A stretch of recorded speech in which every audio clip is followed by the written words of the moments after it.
Bonjour à tous, ravi de vous retrouver dans Smart Job, votre rendez-vous emploi RH, débat, analyse, expertise et vos rubriques habituelles évidemment. Bien dans son job. Aujourd'hui, le réseau, il est essentiel, surtout lorsqu'on a une PME. On va en parler avec Catherine Torchy, elle est la fondatrice d'un réseau justement très efficace, le réseau Protéine. Elle est notre invitée. Le cercle RH, comment accélérer la reconversion professionnelle des cadres vers notamment les métiers du numérique? On va en parler avec deux spécialistes, Chloé Sebag, la directrice du plaidoyer chez Diversidays, et Julie Langlade, responsable du programme Novapec à l'APEC. Elles vont tout vous expliquer sur ce programme financier justement pour accompagner la reconversion des cadres. Et puis fenêtre sur l'emploi pour terminer, comment réussir son entretien d'embauche quand on est recruteur dans un métier en tension? Vous aurez compris l'enjeu, les salariés ont pris le pouvoir. Comment faire quand on recrute, trouver les bons mots? On va en parler avec Vanessa Perilla, Group Chief Talent Officer chez Sphère. Elle est notre invitée à la fin de notre émission. Tout de suite, c'est bien dans son job.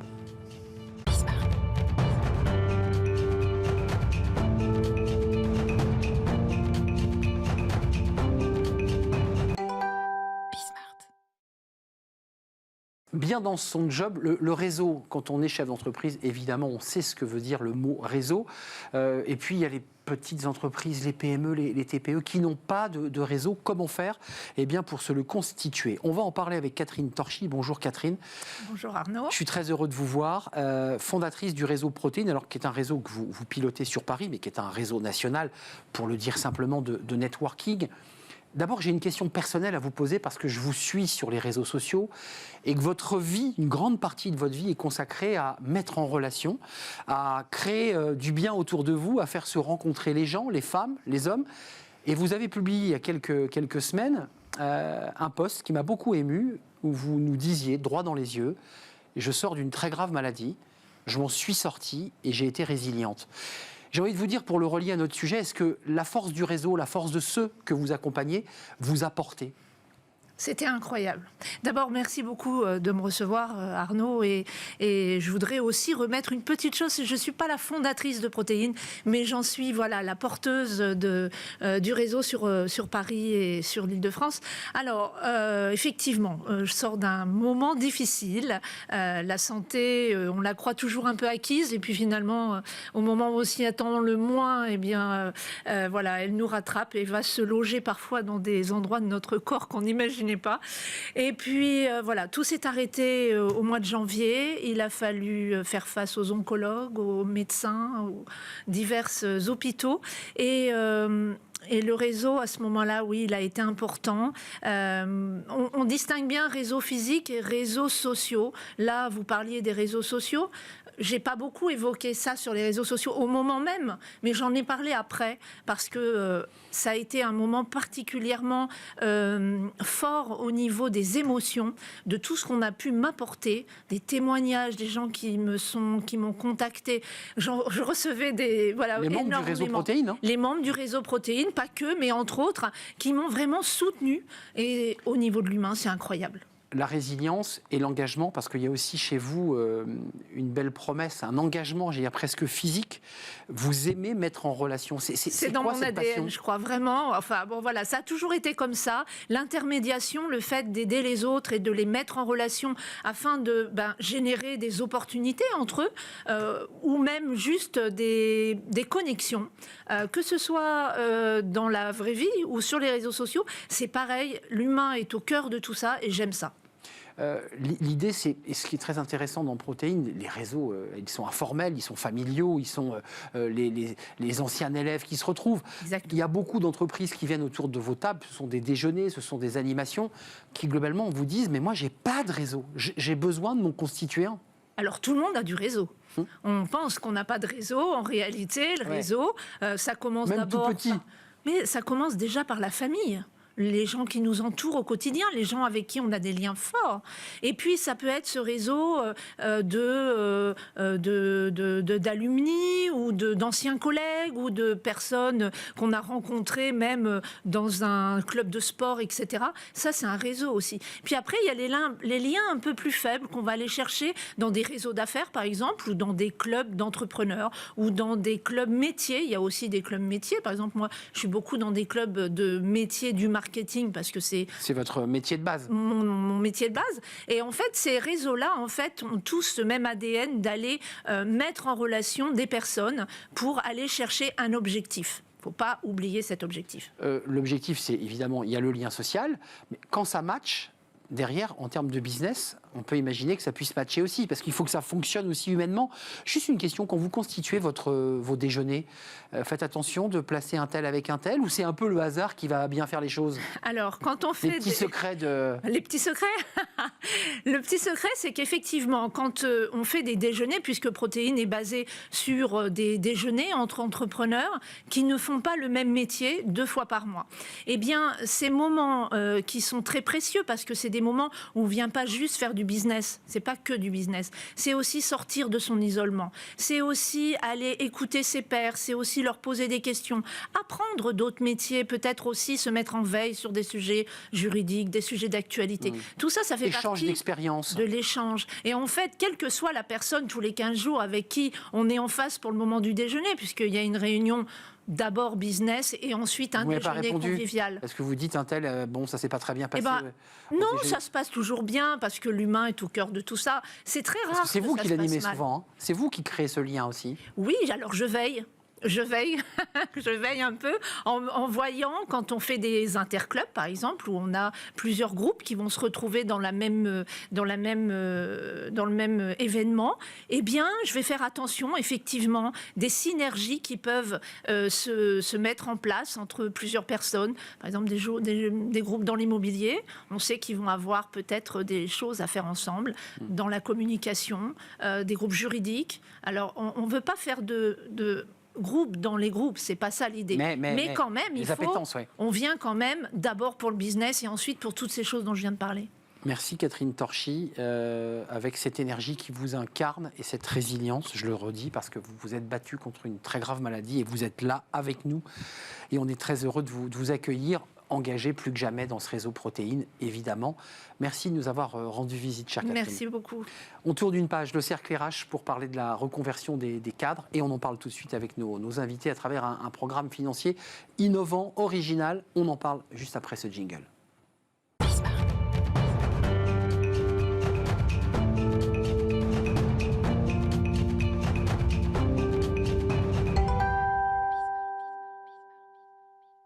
Le cercle RH, le débat quotidien de Smart Job pour parler reconversion. On en parle beaucoup sur ce plateau.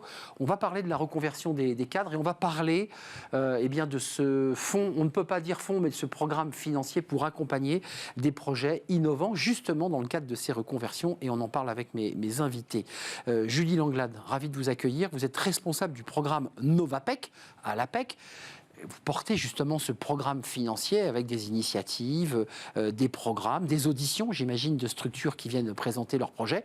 Et à vos côtés, eh bien, le premier programme qui a été plébiscité par vos équipes. Chloé Sebac, bonjour. Bonjour. Ravie de vous accueillir, directrice du plaidoyer Diversity Days. Et à travers le programme Déclic, avec un S, eh bien, vous allez avoir une aide importante pour monter vos initiatives dans le cadre de ces reconversions. D'abord, revenons au début, parce que l'APEC, comme ça, de loin, on se dit l'institution un peu poussiéreuse, pas du tout. Vous lancez Novapec. Comment est née cette idée? Comment est née l'idée de mettre à disposition des fonds pour accélérer la reconversion? D'abord, bonjour, merci de me recevoir aux côtés de Chloé. Effectivement, le programme Novapec, c'est vraiment un programme inédit de l'APEC, un programme de soutien à des projets d'innovation sociale. Et l'APEC, en fait, a constaté qu'il y avait énormément d'initiatives, d'expérimentations innovantes sur le territoire et au niveau national. Et ces projets ont besoin de soutien financier, soit pour émerger, soit pour se développer et changer d'échelle, hein, tout comme aujourd'hui le fait Déclic numérique avec son programme. Et donc, l'idée est partie de là.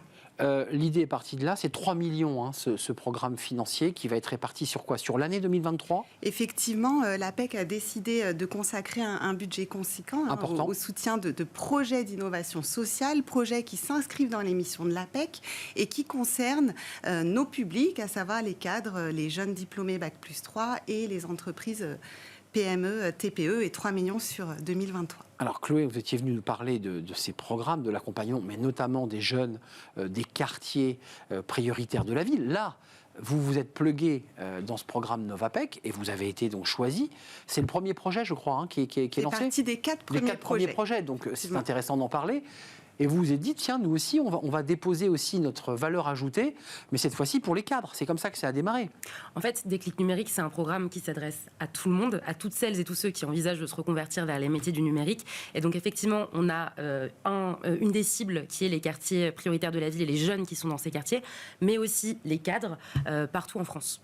Donc ça veut dire très concrètement, il faut quoi? Remoduler, réécrire, retravailler un peu le programme pour le rendre, je dirais, plus cohérent par rapport aux besoins des cadres. C'est peut-être pas tout à fait... Non, vous me dites non, je dis une bêtise. Pas spécialement. On réécrit rien, c'est le même programme.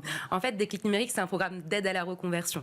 Donc déjà, les cadres, ils sont accompagnés par les consultants de l'APEC et dirigés vers le programme Déclic Numérique s'ils envisagent une reconversion. Et finalement, en fait, les freins que tout le monde connaît, ils sont parfois un peu similaires, qu'on soit cadre ou qu'on ne le soit pas. Par exemple, le numérique, on se dit que c'est complexe, que ça va être très maths, etc., alors que c'est pas forcément. Non, mais c'est intéressant de l'entendre. Je veux vous entendre dire que ce programme, il marche pour tout le monde, qu'on soit des quartiers prioritaires ou cadres dans l'ouest parisien. Qu'est-ce qui va vous apporter ce programme, très concrètement? Il va nous apporter déjà le fait de pouvoir communiquer avec les cadres de façon facilitée, les cadres et ceux qui se définissent finalement aussi comme cadres. Ça va nous permettre de renforcer notre collaboration avec une institution de l'emploi hyper importante qu'est l'APEC. Et puis ça va nous permettre surtout d'accomplir autre chose, c'est qu'aujourd'hui on a déjà accompagné 10 000 personnes avec Déclic Numérique en 2 ans. Là, avec le financement de l'APEC et celui de nos autres partenaires, on veut atteindre 20 000 personnes accompagnées. Alors là, on parle de Déclic Numérique, c'est-à-dire que c'est des enjeux de formation autour du numérique, formation généraliste, on l'a compris, mais j'entends que en fait, l'objet de la reconversion ne traite pas que du numérique, c'est tous les projets qui accompagnent le cadre dans sa reconversion, c'est bien cela? Oui, et le programme Novapec n'est pas uniquement dédié au sujet de la reconversion des cadres. Le programme Novapec, il soutient des projets qui s'inscrivent dans 3 domaines d'action, donc la solidarité et l'inclusion, le développement des territoires et l'accompagnement à la transition écologique. Donc les porteurs de projets ont des profils très variés avec des projets qui peuvent être nationaux ou territoriaux. Donc ça ne concerne pas uniquement la reconversion des cadres, mais sur le cas du programme Déclic Numérique que l'on accompagne, c'est le sujet, en effet. Qu'est-ce qu'ils vous disent, les cadres qui viennent frapper la porte, qui s'inscrivent sur l'APEC? Qu'est-ce qu'ils cherchent? Parce qu'il y a beaucoup de cadres qui aujourd'hui nous regardent, et quand on regarde les chiffres, ils sont en emploi, mais quand on leur demande, ils n'ont qu'une envie, c'est de renverser la table et de partir ailleurs. Ce n'est pas que des cadres au chômage, c'est aussi des cadres qui en ont marre de l'entreprise dans laquelle ils bossent. C'est ça la réalité des cadres aujourd'hui.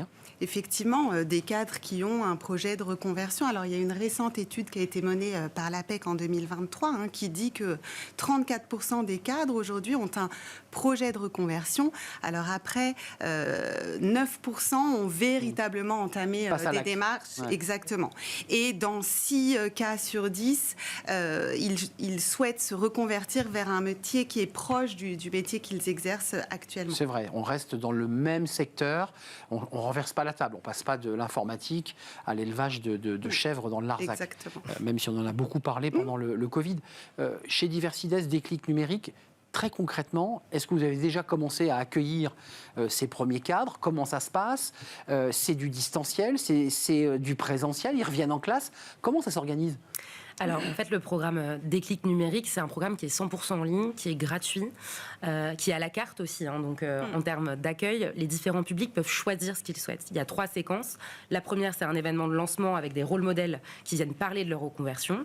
La deuxième séquence, c'est des ateliers à la carte, donc où on choisit. Et par exemple, si vous êtes cadre et que vous avez envie de découvrir les métiers de la cyber ou le secteur du jeu vidéo ou toute autre chose, vous pouvez le faire. Et puis après, il y a des offres d'emploi qui sont poussées et des offres de formation pour, si on le souhaite, vraiment aller vers cette reconversion pleine et entière. C'est de la découverte, on goûte, on découvre, on ouvre des portes, vous ouvrez des portes. Le public que vous recevez, et ça c'est important qu'on le redise, c'est pas que des cadres qui sont au chômage, on est bien d'accord, ce sont des cadres qui sont en activité aussi dans leur environnement professionnel. C'est possible, mais c'est généralement des demandeurs d'emploi, des personnes qui recherchent, et puis il n'y a pas que des cadres, comme on le disait, il y a vraiment tout un tas de personnes avec des niveaux de diplôme différenciés qui peuvent participer et aussi devenir des futurs cadres en suivant des formations. D'un point de vue concret, ça veut dire que vous avez reçu de l'argent de l'APEC pour monter ces programmes, on est d'accord? Pour monter ce programme et pour continuer de le développer surtout, puisque notre partenariat est récent. Mais donc l'objectif, c'est de passer à l'échelle et donc de passer de 10 000 à 20 000 personnes. Il y a quand même une petite idée derrière la tête, derrière Novapec. L'APEC se dit, aujourd'hui, on va avoir des transferts de compétences, les transferts de carrière. Il y a des métiers qui vont s'arrêter, d'autres vont arriver. Ça, vous le savez, vous avez la feuille de route.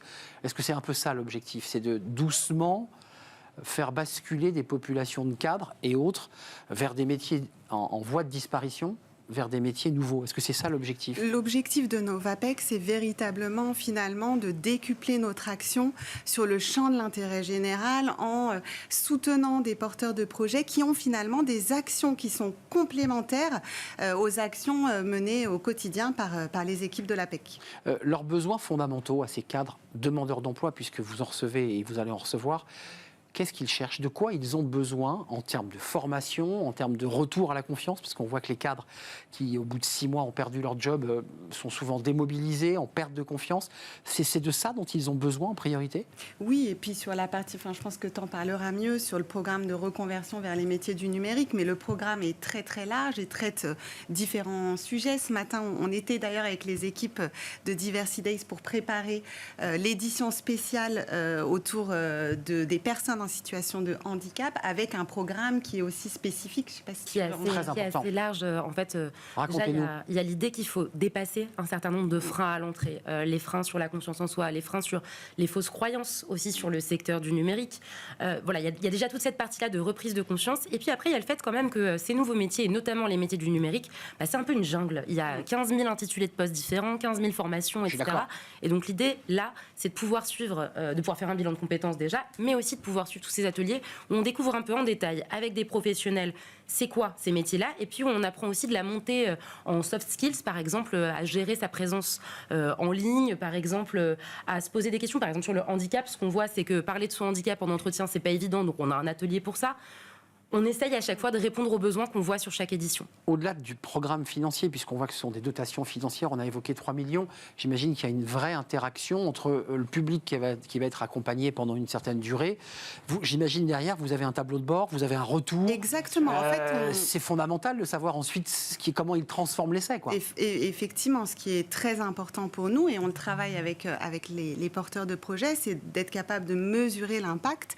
Les porteurs fixent des objectifs et nous, on suit des indicateurs clés qui vont nous permettre effectivement de voir en quoi notre soutien a permis aux porteurs de projets de décupler leur action. Donc pour le dire et essayer d'y voir très clair, ça veut dire que sur une population de 100, vous dites on aimerait bien qu'au moins 50 puissent partir faire des formations dont on sait qu'on cherche beaucoup dans le numérique. Est-ce qu'il y a Je vous vois sourire. Non, on a des indicateurs clés. Je vais dans le 1000 quand même là. Alors 50, c'est beaucoup. Parce que parfois pour certains on est sur du niveau de découverte. Mais par exemple, quand on a commencé à travailler ensemble, on a présenté à l'APEC la mesure d'impact réalisée par Pôle Emploi, qui n'est pas concentrée sur les cadres, mais concentrée sur le programme. Exact. Et ce qu'on voit, c'est qu'on a 34% des personnes qui dans les 6 mois trouvent un emploi et 25% qui décident de se former. Et ce 25%, il est essentiel parce que ça veut dire que c'est vraiment une reconversion totale. Donc, qu'il n'y ait pas de malentendu, quand vous nous décrivez ces programmes, vous êtes un accélérateur de transformation. Exactement. C'est bien ça. On n'est pas de la formation, on dirige vers la formation. On accélère la reconversion. Et vous, c'est important de savoir sur cette population de 100, qui est une base statistique, vous dites, on en a quand même 34 qui ont enclenché une démarche qu'ils n'auraient pas enclenchée si vous n'aviez pas été là. C'est bien ça l'objectif. Exactement. Les autres secteurs, parce que là vous êtes en plein recrutement de programmes, alors là on a Déclic numérique, ça marche très bien, Diversity Days, qui est connu. Vers quoi vous allez aller? Est-ce qu'on peut le dévoiler? Est-ce que vous avez déjà des programmes qui se réenclenchent là? Effectivement, on a de nombreux projets qui nous arrivent et puis qu'on détecte aussi, parce qu'il y a une volonté de l'APEC de s'appuyer sur les délégués régionaux dans les territoires pour aller chercher des projets qui viennent des territoires. Les projets sont très variés, d'envergure nationale ou territoriale. Dans le domaine de l'environnement, dans le climat? Dans le domaine effectivement de l'environnement, dans le domaine de la solidarité et l'inclusion, dans le domaine du développement des territoires qui concerne des bénéficiaires très variés. On parlait de public de jeunes résidents d'équipe EV. Ça peut être également un public de zones de revitalisation rurale, de personnes en situation de handicap, de cadres réfugiés, de femmes. Enfin voilà, c'est très très large. Donc ça veut dire faire vivre tout le territoire et d'être au plus près finalement des besoins. C'est tout l'intérêt. Et de trouver la structure, l'association, l'entreprise qui va être capable de pouvoir créer le déclic, de créer l'étincelle. Effectivement, et qui mènera une action complémentaire à la nôtre. Complémentaire. Les objectifs, on a quelques chiffres financiers, c'est la dotation. Combien de publics visés? C'est quoi le volume global des personnes que vous voulez viser? Alors là, vous visez combien de personnes, vous, d'abord? 20 000. 20 000, ça c'est l'objectif. Enfin, 10 000 de plus, c'est-à-dire qu'on a déjà accompagné 10 000 personnes et là, on veut doubler 10 000 de plus. Du coup. Donc vous aussi, vous montez en volume, évidemment. C'est quoi l'objectif global de l'APEC quand vous avez décidé de ce vaste programme? Alors, l'objectif, c'est de soutenir un certain nombre de projets. Je vous le disais, on a lancé le programme il y a tout juste un mois. D'ici la fin de l'année, c'est de de soutenir une vingtaine de programmes. Et puis, dès janvier 2024, pour donner encore plus d'impact à Novapec, nous lancerons un appel à projet national sur une plateforme dédiée à Novapec qui nous permettra effectivement de toucher et soutenir des projets en plus grand nombre. Donc ça veut dire que la dotation va servir à quoi? À monter les programmes, à payer ceux qui vont monter les conférences? Ça fonctionne comment ce programme? Effectivement, c'est de l'accompagnement sur les ateliers qui sont montés, quand on parle de déclic numérique, sur les personnes qui animent ces ateliers. On parlait d'experts qui interviennent. Donc le tous les besoins recrutement logistiques. de ces experts, exactement. Qui ont un coût, les locations de salles et pouvoir accueillir le plus grand nombre. Tout ce qui est lié au projet. Au global, c'est quoi? C'est 1 million de personnes touchées. Il y en a 20 000, 10 000 de plus côté déclic numérique Diversidays. Mais vous dites quoi? C'est sans limite? J'entends que c'est sans limite. Le plus dans grand la nombre limite possible. de l'enveloppe budgétaire et que l'on pourra. Mais effectivement, l'objectif, c'est de soutenir un maximum de bénéficiaires. Et de les accompagner, on l'entend, vers les métiers de demain. Exactement. C'est ça l'objectif. Oui. Mais si un cadre vous dit, moi je trouve ça formidable votre truc, mais moi je voudrais simplement élever des chefs dans le Larzac, vous l'accompagnez ou pas? Je vous vois sourire. C'est pas des métiers prioritaires. C'est l'expression. C'est juste l'expression. Non, mais on se souvient, vous savez, du Covid, de cette espèce d'envie de partir ailleurs. Ça fait partie des projets, ça, ou pas? Non, ça ne fait pas partie, des projets. Parce qu'effectivement, il faut que ce soit lié à l'activité, aux missions de l'APEC et favorable à la dynamique de l'emploi. Et aux 3 secteurs que vous avez décrits, environnement, solidarité et territoire, si ma mémoire est bonne. Merci, mesdames, c'était un vrai plaisir. Donc, vous inaugurez en quelque sorte ce programme Novapec. Il est tout jeune, il a 1 mois. Allez donc sur le site de l'APEC, vous allez trouver votre bonheur.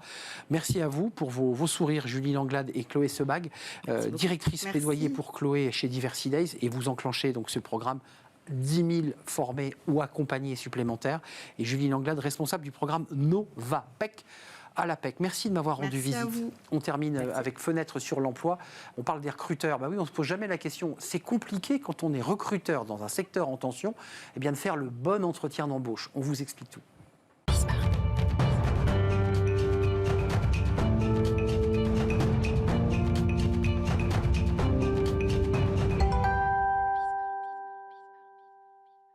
Fenêtre sur l'emploi pour terminer notre émission avec cette question. Alors on a beaucoup parlé des candidats dans cette émission Smart Job. On va s'intéresser aux recruteurs. Comment font-ils tout simplement pour réussir leur entretien face à un candidat dans un secteur en tension, c'est-à-dire que le rapport de force est un peu asymétrique. On en parle avec Vanessa Perilla. Bonjour Vanessa. Bonjour. Group Chief Talent Officer chez Sphère. C'est ça. D'abord quelques mots sur du conseil en stratégie numérique. Oui. Et en innovation technologique également. Donc en fait, on recrute des personnes qui sont des développeurs, des tech leads, des architectes ou des stratèges en IT pour aider en stratégie les DSI, mais également développer des applications pour toutes les entreprises du CAC 40 ou autres. Là, c'est intéressant de passer par la porte du numérique parce qu'il y a l'intelligence artificielle, on a eu les tests psychologiques, mais d'un point de vue basique, comment fait un recruteur pour réussir à se positionner face à quelqu'un dont il sait qu'il a plutôt le pouvoir de son côté et que le recruteur est plutôt très très demandeur? Comment on fait là?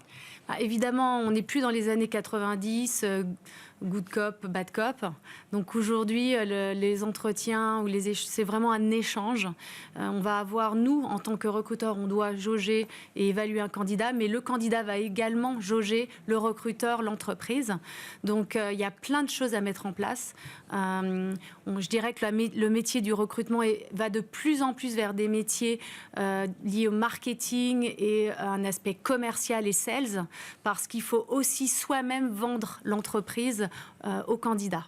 On parle bien des métiers du numérique parce qu'on voit bien qu'aujourd'hui l'enjeu, on parle des talents sur ce plateau, c'est le casse-tête de toutes les entreprises. Tout le monde veut le même talent, le même poste, le data scientist, enfin, tous ces termes un peu jargonneux. Et en fait, il n'y en a pas beaucoup et il y a beaucoup de demandes. Comment on fait là ? Eh bien, dans ces cas-là, le plus important déjà, c'est d'avoir une écoute active. Quand on échange avec un candidat, c'est de vraiment créer du lien, le mettre qu'il ait confiance en nous pour nous dire ce qu'il a envie de faire, quelles sont ses aspirations, quelles sont ses motivations, et pour pouvoir ensuite pitcher et parler de l'entreprise pour l'aider à se projeter. Mais ça veut dire que même l'environnement dans l'entreprise, le candidat doit aussi avoir un peu le même son de cloche partout, tout le monde doit être un peu formé au storytelling, enfin qu'il ait l'impression que la boîte, elle est costaud, elle est unie. Oui, absolument. Donc déjà, on appelle ça l'expérience candidat. Donc l'expérience candidat, c'est déjà soi-même en tant que recruteur de faire un bon suivi, de ne pas avoir des process de recrutement qui durent des mois, mais qui durent quelques semaines. Ce qui est souvent le cas. Ce qui est souvent le cas. Pas dans le numérique, justement, parce qu'on fait très, très, très attention à ça. Par exemple, chez Sphère, on peut faire une proposition d'embauche en 10 jours. Et après, ça dépend de la seniorité des postes, mais on reste sur des time to hire de 2 à 3 semaines maximum. Recrutement sur les soft skills, ça c'est un mot un peu jargonneux là aussi, mais enfin plutôt sur l'attitude que sur les compétences, encore que sur les postes autour du numérique et de la tech, il faut quand même avoir les bonnes peintures de compétences, on est d'accord, donc il faut avoir les deux. Il faut absolument avoir déjà effectivement les hard skills. Donc on parle là de la pratique. Je dirais qu'aujourd'hui, à l'ère de l'IA générative, on peut aussi se questionner sur ce qu'est une compétence, puisqu'on peut aussi dire que les candidats vont pouvoir utiliser les outils d'IA pour finalement répondre aux questions, aux évaluations techniques. Et donc, dans les hard skills, il faut regarder non seulement maintenant la pratique pure, mais également l'aspect réflexion qu'on doit absolument avoir. Mais les soft skills, surtout dans le secteur de l'high-tech, sont très importantes parce qu'il faut savoir embarquer les gens, travailler en équipe, etc. Enfin, c'est un peu glaçant ce que vous nous dites, parce qu'en fait, même les hard skills, la personne peut aller s'appuyer sur un chat GPT ou une IA générative, qu'importe. Globalement, il va l'avoir, la compétence. Il suffit qu'il mette les bons mots-clés sur l'ordinateur. Donc, c'est finalement plus ça qui va faire la différence. Alors, c'est compliqué. Disons déjà dans le développement applicatif, il y a des outils type Copilot qui existent, qui sont des vrais assistants. Néanmoins, on remarque que si déjà on n'a pas un bon niveau de développement, finalement on ne va pas savoir utiliser l'esprit critique, parce que finalement, en quoi on se différencie des machines? Avec l'aspect humain et l'aspect esprit critique qui va nous permettre d'analyser ce que l'IA va nous ressortir. Avant de nous quitter en quelques mots, il y a aussi l'enjeu quand même de l'offboarding ou du recrutement qui ne s'est pas bien passé. La personne est recalée, un petit peu d'élégance pour aussi pouvoir lui expliquer pourquoi. Ça, c'est très important aussi. Effectivement, c'est extrêmement important. Enfin, comme on le dit, si on a un client insatisfait, on va en avoir 100, il va en parler 10 fois alors qu'un client satisfait n'en parle pas. C'est pareil avec les candidats. On doit vraiment soigner l'image de son entreprise tout au bout et également les candidats recalés. Merci Vanessa Perilla, Group Chief Talent Officer Sphere, en l'occurrence Sphère, c'est le nom de la marque, accompagnement des très grandes entreprises sur justement leur stratégie numérique, et on vient de l'entendre, stratégie de recrutement, la manière dont elles doivent s'y prendre. Merci de nous avoir rendu visite, c'est la fin de notre émission, nous sommes très en retard. Merci à toute l'équipe, merci à Alice Pitavi pour la réalisation, merci à Thibaut pour le son, merci à l'équipe de programmation, Nicolas Juchat et Alexis Incontournable. Merci à vous, merci de votre fidélité, je vous dis à très très bientôt, bye bye.